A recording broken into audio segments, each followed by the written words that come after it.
नमस्कार दोस्तों। आज सुनेंगे मुंशी प्रेमचंद के द्वारा लिखी कहानी जिसका नाम है ज्योति। चलिए दोस्तों, कहानी शुरू करते हैं। विधवा हो जाने के बाद बूटी का स्वभाव बहुत कटु हो गया था। जब बहुत जी जलता तो अपने मृत पति को कोसती कि आप तो सिधार गए, मेरे लिए यह जंजाल छोड़ गए। जब इतनी जल्दी जाना था तो ब्याह न जाने किस लिए किया। घर में भूने भांग नहीं, चले थे ब्याह करने। वह चाहती तो दूसरी सगाई कर लेती। अहीरों में इसका रिवाज भी है। देखने सुनने में बुरी न थी। दो एक आदमी तैयार भी थे, लेकिन बूटी पतिव्रता कहलाने के मोह को न छोड़ सकी। और ये सारा क्रोध उतरता था बड़े लड़के मोहन पर, जो अब 16 साल का था। सोहन अभी छोटा था और मैना एक लड़की थी। ये दोनों अभी किसी लायक न थे। अगर ये तीनों न होते तो बूटी को क्यों इतना कष्ट होता। जिसका थोड़ा सा काम कर देती वही रोटी कपड़ा दे देता। जब चाहती किसी के सिर बैठ जाती। अब अगर वो कहीं बैठ जाए तो लोग यही कहेंगे कि 3-3 बच्चों के होते इसे क्या सूझी। मोहन भरसक उसका भार हल्का करने की चेष्टा करता। गायों भैंसों को सानी पानी दूहना मथना ये सब कर लेता, लेकिन बूटी का मुंह सीधा ना होता था। वह रोज एक न एक खुचड़ निकालती रहती और मोहन ने भी उसकी घुड़कियों की परवाह करना छोड़ दिया था। पति उसके सिर गृहस्थी का ये भार पटक कर क्यों चला गया, उसे यही गिला था। बेचारी का सर्वनाश ही कर दिया। न खाने का सुख मिला, न पहनने ओढ़ने का, और न किसी बात का। इस घर में क्या आई, मानो भट्टी में पड़ गई। उसकी वैधव्य साधना और अतिरिक्त भोग लालसा में सदैव द्वंद्व सा मचा रहता, और उसकी जलन में उसके हृदय की सारी मृदुता जलकर भस्म हो गई थी। पति के पीछे और कुछ नहीं तो बूटी के पास 400-500 के गहने थे, लेकिन एक एक करके सब के सब उसके हाथ से निकल गए। उसी मोहल्ले में उसकी बिरादरी में कितनी ही औरतें थीं जो उससे जेठी होने पर भी गहने झमकाकर, आंखों में काजल लगाकर, मांग में सिंदूर की मोटी सी रेखा डालकर मानो से जलाया करती थीं। इसलिए अब उनमें से कोई विधवा हो जाती तो बूटी को खुशी होती और ये सारी जलन वो लड़कों पर निकालती, विशेषकर मोहन पर। वह शायद सारे संसार की स्त्रियों को अपने ही रूप में देखना चाहती थी। कुत्सा में उसको विशेष आनंद मिलता था। उसकी वंचित लालसा जल न पाकर ओस चाट लेने में ही संतुष्ट होती थी। फिर ये कैसे संभव था कि वह मोहन के विषय में कुछ सुने और पेट में डाल ले। ज्यों ही मोहन संध्या समय दूध बेचकर घर आया, बूटी ने कहा, देखती हूँ तू अब सांड बनने पर उतारू हो गया है। मोहन ने प्रश्न के भाव से देखा और बोला, कैसा सांड, बात क्या है। तू रुपया से छिप छिप कर नहीं हंसता बोलता, उस पर कहता है कि कैसा सांड। तुझे लाज नहीं आती। घर में पैसे पैसे की तंगी है और वहाँ उसके लिए पान लाए जाते हैं, कपड़े रंगाए जाते हैं। मोहन ने विद्रोह का भाव धारण किया। अगर उसने मुझसे 4 पैसे के पान मांगे तो क्या मैं मना करता। कहता कि पैसे दे तो लाऊंगा। अपनी धोती रंगने को दी तो उससे रंगाई के पैसे मांगता। मोहल्ले में एक तू ही धन्ना सेठ है और किसी से उसने क्यों ना कहा। वो तो वो जाने, मैं क्या बताऊं। तुझे अब छैला बनने की सोचती है। घर में भी कभी एक पैसे का पान लाया है। यहाँ पान किसके लिए लाता। क्या तेरे लिखे घर में सब मर गए। मैं न जानता था कि तुम पान चाहती हो। मोहन की बात सुनकर बूटी बोली, संसार में क्या रुपया ही पान खाने जोग है। शौक श्रृंगार की भी तो उम्र होती है। मोहन बोला। मोहन की बात सुनकर बूटी जल उठी। उसे बुढ़िया कह देना उसकी सारी साधना पर पानी फेर देना था। बुढ़ापे में उन साधनों का महत्व ही क्या, जिस त्याग कल्पना के बल पर वो स्त्रियों के सामने सिर उठाकर चलती थी, उस पर इतना कुठाराघात। इन्हीं लड़कों के पीछे उसने अपनी जवानी धूल में मिला दी। उसके आदमी को मरे आज 5 साल हुए, तब उसकी चढ़ती जवानी थी। 3 बच्चे भगवान ने उसके गले मर दिए। नहीं, अभी तक वो कैदिन की थी। चाहती तो आज वो भी ओठ लाल किए, पाँव में महावल लगाए, अनवट बिछुए पहने मटकती फिरती। ये सब कुछ उसने इन लड़कों के खातिर ही तो त्याग दिया। और आज मोहन उसे बुढ़िया कहता है। रुपया उसके सामने खड़ी कर दी जाए तो चुहिया सी लगे। फिर भी वो जवान है और बूटी बुढ़िया है। बोली, हाँ और क्या, मेरे लिए तो अब फटे चीथड़े पहनने के दिन हैं। जब तेरा बाप मरा तो मैं रुपया से 2 ही 4 साल बड़ी थी। उस वक्त तो कोई घर कर लेती तो तुम लोगों का कहीं पता न लगता। गली गली भीख मांगते फिरते। लेकिन मैं कह देती हूँ, अगर तू फिर उससे बोला तो या तो तू घर में रहेगा या मैं रहूंगी। मोहन ने डरते डरते कहा, मैं उसे बात दे चुका हूँ अम्मा। कैसी बात? सगाई की। अगर रुपया मेरे घर में आई तो झाड़ू मार कर निकाल दूंगी। ये सब उसकी माँ की माया है। वह कुटनी मेरे लड़के को मुझसे छीने लेती है। रांड से इतना भी नहीं देखा गया। चाहती है कि उसे सौत बनाकर छाती पर बैठा दे। मोहन ने व्यथित कंठ में कहा, अम्मा, ईश्वर के लिए चुप रहो। क्यों अपना पानी आप खो रही हो? मैंने तो समझा था 4 दिन में मैना अपने घर चली जाएगी, तुम अकेली पड़ जाओगी, इसलिए उसे लाने की बात सोच रहा था। अगर तुम्हें बुरा लगता है तो जाने दो। तू आज से यहीं आंगन में सोया कर। और वो गाय भैंसें क्या बाहर पड़ी रहेंगी? पड़ी रहने दे, कोई डाका नहीं पड़ा जाता। मुझ पर तुझे इतना संदेह है? बूटी बोली, हाँ है। तो मैं यहाँ ना सोऊंगा, तो निकल जा घर से। हाँ, तेरी यही इच्छा है तो निकल जाऊंगा। मैना ने भोजन पकाया। मोहन ने कहा, मुझे भूख नहीं है। बूटी उसे मनाने न आई। मोहन का युवक हृदय माता के इस कठोर शासन को किसी तरह स्वीकार नहीं कर सकता था। उसका घर है, ले ले। अपने लिए वो कोई दूसरा ठिकाना ढूंढ निकालेगा। रुपया ने उसके रूखे जीवन में एक स्निग्धता भर दी थी। जब वो एक अभिव्यक्त कामना से चंचल हो रहा था, जीवन कुछ सूना सूना लगता था। रुपया ने नव संवत की भांति आकर उसे पल्लवित कर दिया। मोहन को जीवन में एक मीठा स्वाद मिलने लगा। कोई काम करना होता पर ध्यान रुपया की ओर लगा रहता। सोचता उसे क्या दे दे कि वो प्रसन्न हो जाए। अब वो कौन मुंह लेकर उसके पास जाए? क्या उसे कहे कि अम्मा ने मुझे तुझसे मिलने को मना किया है? अभी कल ही तो बरगद में कैसी कैसी बातें हुई थीं। मोहन ने कहा था, रूपा, तुम इतनी सुंदर हो, तुम्हारे 100 गाहक निकल आएंगे। मेरे घर में तुम्हारे लिए क्या रखा है? इस पर रुपया ने जवाब दिया था। वह तो संगीत की तरह अब भी उसके प्राण में बसा हुआ था। बोली थी, मैं तो तुमको चाहती हूँ मोहन, अकेले तुमको। परगने के चौधरी हो जावो तब भी मोहन हो, मजूरी करो तब भी मोहन हो। उसी रुपया से आज वो जाकर कह दे कि मुझे तुझसे कोई सरोकार नहीं है। नहीं, ये नहीं हो सकता। उसे घर की परवाह नहीं है। वह रूपनिया के साथ माँ से अलग रहेगा, इस जगह न सही किसी दूसरे मोहल्ले में। इस वक्त भी रुपया उसकी राह देख रही होगी। कैसे अच्छे बीड़े लगाती है। कहीं अम्मा सुन पावें कि वो रात को रुपया के द्वार पर गया था तो प्राण ही दे दें। अपने भाग तो नहीं बखानती कि ऐसी देवी बहू मिली जाती है। न जाने क्यों रुपया से इतना चिढ़ती है। वह जरा पान खा लेती है, जरा साड़ी रंगकर पहनती है, बस यही तो। चूड़ियों की झनकार सुनाई दी। रुपया आ रही है। हाँ, वही है। रुपया उसके सिरहाने आकर बोली, सो गए क्या मोहन? घड़ी भर से तुम्हारी राह देख रही हूँ, आए क्यों नहीं? मोहन नींद का मकर किए पड़ा रहा। रुपया ने उसका सिर हिलाकर फिर कहा, क्या सो गए मोहन? उन कोमल उंगलियों के स्पर्श में क्या सिद्धि थी कौन जाने। मोहन की सारी आत्मा उन्मत्त हो उठी। उसके प्राण मानो बाहर निकलकर रुपया के चरणों में समर्पित हो जाने के लिए उछल पड़े। देवी वरदान के लिए सामने खड़ी है। सारा विश्व जैसे नाच रहा है। उसे मालूम हुआ जैसे उसका शरीर लुप्त हो गया है। केवल वह एक मधुर स्वर की भांति विश्व की गोद में चिपटा हुआ उसके साथ नृत्य कर रहा है। रुपया ने कहा, अभी से सो गए क्या? मोहन बोला, हाँ, जरा नींद आ गई थी रूपा। तुम इस वक्त क्या करने आई? कहीं अम्मा देख लें तो तुझे मार ही डालें। तुम आज आए क्यों नहीं? आज अम्मा से लड़ाई हो गई थी। अच्छा, क्या कहती थीं? कहती थीं रुपया से बोलेगा तो मैं प्राण दे दूंगी। तुमने पूछा नहीं रुपया से क्यों चिढ़ती हो? अब उनकी बात पर क्या कहूँ रूपा, वह किसी का खाना पहनना नहीं देख सकती। अब मुझे तुमसे दूर रहना पड़ेगा। लेकिन मेरा तो जी न मानेगा। ऐसी बात करोगी तो मैं तुम्हें लेकर भाग जाऊंगा। तुम मेरे पास एक बार रोज आया करो बस, और मैं कुछ नहीं चाहती। और अम्मा जो बिगड़ेंगी तो मैं समझ गई तुम मुझे प्यार नहीं करते। मेरा बस होता तो तुमको अपने प्राणों में रख लेता। उसी समय घर के किवाड़ खटके।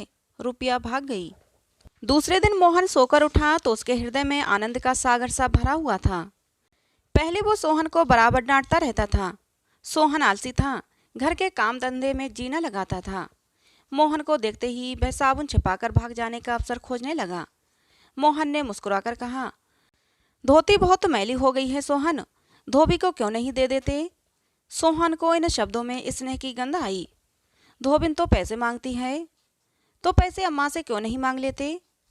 अम्मा कौन पैसे दिए देती है अभी, तो मुझसे ले लो। ये कहकर उसने एक इकन्नी उसकी ओर फेंक दी। सोहन प्रसन्न हो गया। भाई और माता दोनों ही उसे धिक्कारते रहते थे। बहुत दिनों बाद आज उसे स्नेह की मधुरता का स्वाद मिला था। इकन्नी उठा ली और धोती को वहीं छोड़कर गाय को खोलकर चल दिया। मोहन ने कहा, रहने दो, मैं इसे लिए जाता हूँ। सोहन ने पगैया मोहन को देकर पूछा, तुम्हारे लिए चिलम रखा हूँ। जीवन में आज पहली बार सोहन ने भाई के प्रति ऐसा सद्भाव प्रकट किया था। इसमें क्या रहस्य है, ये मोहन की समझ में नहीं आया। बोला, अगर आग हो तो रख लाओ। मैना सिर के बाल खोले आंगन में बैठी घरौंदा बना रही थी। मोहन को देखते ही उसने घरौंदा बिगाड़ दिया और आंचल से बाल छिपाकर रसोई घर में बर्तन उठाने चली। मोहन ने पूछा, क्या खेल रही थी मैना। मैना डरी हुई सी बोली, कुछ भी तो नहीं। तू तो बहुत अच्छे घरौंदे बनाती है, जरा बना तो मैं भी देखूं। मैना का रुआंसा चेहरा खिल उठा। प्रेम के शब्द में कितना जादू है। मुंह से निकलते ही जैसे सुगंध फैल गई। जिसने सुना उसका हृदय खिल उठा। जहाँ भय था वहाँ विश्वास चमक उठा। जहाँ कटुता थी वहाँ अपनापा छलक पड़ा। चारों ओर चेतनता दौड़ गई। कहीं आलस्य नहीं, कहीं खिन्नता नहीं। मोहन का हृदय आज प्रेम से भरा हुआ है। उसमें सुगंध का विकर्षण है। मैना घरौंदा बनाने बैठ गई। मोहन ने उसके उलझे हुए बालों को सुलझाते हुए कहा, तेरी गुड़िया का ब्याह कब होगा मैना। न्योता दे, कुछ मिठाई खाने को मिले। मैना का मन आकाश में उड़ने लगा।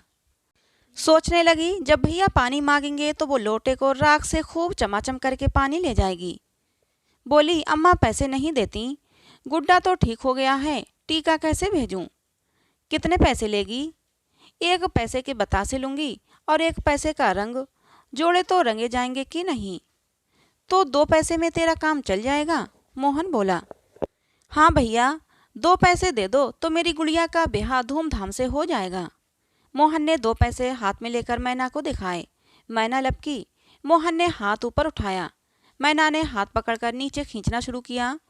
मोहन ने उसे गोद में उठा लिया। मैना ने पैसे ले लिए और नीचे उतरकर नाचने लगी।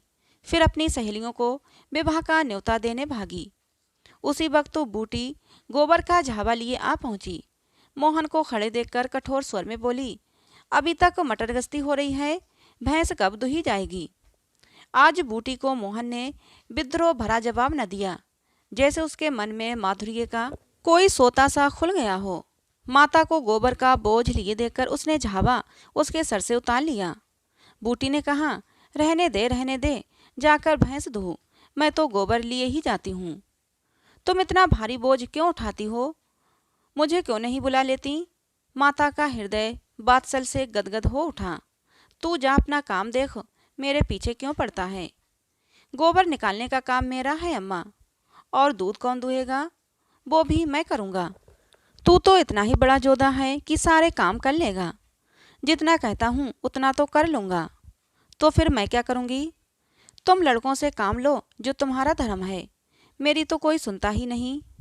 आज मोहन बाजार से दूध पहुंचाकर लौटा तो पान, कत्था, सुपारी, एक छोटा सा पानदान और थोड़ी सी मिठाई लाया। बूटी बिगड़कर बोली, आज पैसे कहीं फालतू मिल गए थे क्या, इस तरह उड़ावेगा तो कै दिन निभा होगा। मैंने तो 1 पैसा भी नहीं उड़ाया अम्मा, पहले मैं समझता था तुम पान खाती ही नहीं, तो अब मैं पान खाऊंगी। हाँ और क्या, जिसके 2-2 जवान बेटे हों, क्या वो इतना शौक भी ना करे। बूटी के सूखे हृदय में कहीं से कुछ हरियाली निकल आई। एक नन्ही सी कोपल थी, उसके अंदर कितना रस था। उसने मैना और सोहन को 1-1 मिठाई दे दी और 1 मोहन को देने लगी। मिठाई तो लड़कों के लिए लाया था अम्मा, और तू तो जैसे बूढ़ा हो गया। क्यों, इन बच्चों के सामने तो बूढ़ा ही हूँ, लेकिन मेरे सामने तो लड़का ही है। मोहन ने मिठाई ले ली। मैना ने मिठाई पाते ही गप से मुंह में डाली। वह केवल मिठाई का स्वाद जीभ पर छोड़कर कब की गायब हो चुकी थी। मोहन को ललचाई आंखों से देखने लगी। मोहन ने आधा लड्डू तोड़कर मैना को दे दिया। एक मिठाई दोने में बची थी। बूटी ने उसे मोहन की तरफ बढ़ाकर कहा, लाया भी तो इतनी सी मिठाई, ये ले ले। मोहन ने आधी मिठाई मुंह में डालकर कहा, वह तुम्हारा हिस्सा है अम्मा।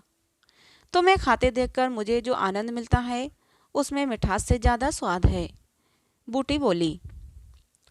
उसने आधी मिठाई सोहन और आधी मोहन को दे दी। फिर पानदान खोलकर देखने लगी। आज जीवन में पहली बार उसे ये सौभाग्य प्राप्त हुआ था। धन्य भाग कि पति के राज में जिस विभूति के लिए तरसती रही वह लड़के के राज में मिली। पानदान में कई कुल्हड़ियाँ हैं और देखो जो छोटी छोटी चिमचियाँ भी हैं। ऊपर कड़ा लगा हुआ है, जहाँ चाहो लटका कर ले जाओ। ऊपर की तस्तरी में पान रखे जाएंगे। ज्यों ही मोहन बाहर चला गया उसने पानदान को माज धोकर उसमें चूना कत्था भरा, सुपारी काटी, पान को भिगोकर तस्तरी में रखा, तब एक बीड़ा लगाकर खाया। उस बीड़े के रस ने जैसे उसके वैधव्य की कटुता को स्निग्ध कर दिया। मन की प्रसन्नता व्यवहार में उदारता बन जाती है। अब वो घर में नहीं बैठ सकती। उसका मन इतना गहरा नहीं कि इतनी बड़ी विभूति उसमें जाकर गुम हो जाए। एक पुराना आईना पड़ा हुआ था, उसने उसमें मुंह देखा, ओंठों पर लाली है। तभी धनिया ने आकर कहा, काकी तनिक रस्सी दे दो, मेरी रस्सी टूट गई है। कल बूटी ने साफ कह दिया होता कि मेरी रस्सी गांव भर के लिए नहीं है, रस्सी टूट गई है तो नई बनवा लो। पर आज उसने धनिया को रस्सी निकालकर प्रसन्न मुख दे दी और सद्भाव से पूछा, लड़के के दस्त बंद हुए कि नहीं धनिया? धनिया ने उदास मन से कहा, नहीं काकी, आज तो दिन भर दस्त आए, आज तो दिन भर दस्त आ रहे हैं। अच्छा पानी भर ले तो जरा देखूं, दांत ही हैं या कुछ और फसाद है, किसी की नज़र बजर तो नहीं लगी। अब क्या जाने काकी, कौन जाने किसकी आंख फूटी हो। चौचार लड़कों को नज़र का बड़ा डर रहता है। जिसने चमकाकर बुलाया झट उसकी गोद में चला जाता है, ऐसा हंसता है कि तुमसे क्या कहूँ। और कभी कभी माँ की नज़र भी लग जाया करती है। ऐ नौज काकी, भला कोई अपने लड़के को नज़र लगाएगा? यही तो तू समझती नहीं, जरा नज़र तो अपने आप ही लग जाती है। धनिया पानी लेकर आई तो बूटी उसके साथ बच्चे को देखने चली। तू अकेली है, आजकल घर के काम धंधे में बड़ा अडंस होता होगा। नहीं काकी, रुपया आ जाती है, घर का कुछ काम कर देती है, नहीं अकेले तो मेरी मरण हो जाती। बूटी को आश्चर्य हुआ, बोली, रुपया? हाँ काकी, बेचारी बड़ी सीधी है, झाड़ू लगा देती है, चौका बर्तन कर देती है, लड़के को संभालती है। गाड़े समय कौन भला किसी की बात पूछता है काकी? उसे तो अपनी मिस्सी काजल से छुट्टी न मिलती होगी, बूटी बोली। ये तो अपनी अपनी रुचि है काकी, मुझे तो इस मिस्सी काजल वाली ने जितना सहारा दिया उतना किसी भक्तिन ने न दिया। बेचारी रात भर जागती रही, मैंने कुछ दे तो नहीं दिया। हाँ, जब तक जीऊँगी उसका जस गाऊंगी। तू उसके गुण अभी तक नहीं जानती धनिया। पान के लिए पैसे कहाँ से आते हैं, किनारदार साड़ियाँ कहाँ से आती हैं। मैं इन बातों में नहीं पड़ती काकी। फिर शौक को श्रृंगार करने का किसका जी नहीं चाहता, खाने पहनने की तो यही तो उम्र है। धनिया ने बच्चे को खटोले पर सुला दिया। बूटी ने बच्चे के सिर पर हाथ रखा और धीरे धीरे उंगली गड़ाकर देखा। नाभि पर हींग का लेप करने को कहा। रुपया बेनिया लाकर उसे झलने लगी। बूटी ने कहा, ला बेनिया मुझे दे दे, मैं डुला दूंगी तो क्या छोटी हो जाऊंगी?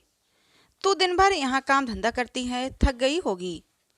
तुम इतनी भली माँ, और यहाँ तो लोग कहते थे कि वो बिना गाली के बात नहीं करती, मारे डर के तुम्हारे पास ना आती थी। बूटी उसकी बात सुनकर मुस्कुराई। लोग झूठ तो नहीं कहते। अब मैं आंखों देखी मानूं कि कानों की सुनूं। कह तो दी होगी, दूसरी लड़की होती तो मेरी ओर मुंह फेर लेती, मुझे जलाती, मुझसे ऐंठती। इसे तो जैसे कुछ मालूम ही ना हो सकता है कि मोहन ने इसे कुछ कहा ही ना हो। हाँ, यही बात है। आज रुपया बूटी को बड़ी सुंदर लगी। ठीक तो है, अभी शौक को श्रृंगार न करेगी तो कब करेगी? शौक को श्रृंगार इसलिए बुरा लगता है कि ऐसे आदमी अपने भोग विलास में मस्त रहते हैं। किसी के घर में आग लग जाए उनसे मतलब नहीं, उनका काम तो खाली दूसरों को रिझाना है। जैसे अपने रूप की दुकान सजाए, राह चलतों को बुलाती हूँ कि जरा इस दुकान की भी सैर करते जाइए। वैसे शौक श्रृंगार बुरा नहीं होता, बल्कि और अच्छा होता है। इससे मालूम होता है कि इसका रूप जितना सुंदर है उतना ही मन भी सुंदर है। फिर कौन नहीं चाहता कि लोग उनके रूप का बखान करें। किसे दूसरों की आंखों में छुप जाने की लालसा नहीं होती। बूटी का यौवन कब का विदा हो चुका, फिर भी ये लालसा उसे बनी हुई है कि कोई उसे रस भरी आंखों से देख लेता तो उसका मन कितना प्रसन्न हो जाता। जमीन पर पाँव नहीं पड़ते। फिर रूपा तो अभी जवान है। उस दिन से रूपा प्रायः 2-1 बार नित बूटी के घर आने लगी। बूटी ने मोहन से आग्रह करके उसके लिए अच्छी सी साड़ी मंगवा दी। अगर रूपा कभी बिना काजल लगाए या बेरंगी साड़ी पहनकर आ जाती तो बूटी कहती, बहू बेटियों को ये जोगिया भेष अच्छा नहीं लगता, ये भेष तो हम जैसी बूढ़ियों के लिए है। रूपा ने एक दिन कहा, तुम बूढ़ी काहे से हो गई अम्मा? लोगों को इशारा मिल जाए तो भौरों की तरह तुम्हारे द्वार पर धरना देने लगेंगे। बूटी ने मीठे तिरस्कार से कहा, चल मैं तेरी माँ की सौत बनकर जाऊंगी। लेकिन अम्मा तो बूढ़ी हो गई, तो क्या तेरे दादा अभी जवान बैठे हैं? हाँ ऐसा, बड़ा अच्छी मिट्टी है उनकी। बूटी ने उसकी ओर रसभरी आंखों से देखकर पूछा, अच्छा बता, मोहन से तेरा ब्याह करा दूं? रूपा बूटी की बात सुनकर लजा गई। मुख पर गुलाब की आभा दौड़ गई। आज मोहन दूध बेचकर लौटा तो बूटी ने कहा, कुछ रुपये पैसे जुटा, मैं रूपा से तेरी बातचीत कर रही हूँ। तो दोस्तों ये कहानी थी मुंशी प्रेमचंद के द्वारा लिखी, जिसका नाम था ज्योति। कहानी आपको कैसी लगी जरूर बताना। कहानी अच्छी लगी हो तो प्लीज़ इसे एक लाइक करें, चैनल को सब्सक्राइब करें। मिलते हैं दोस्तों अगली किसी नई कहानी में।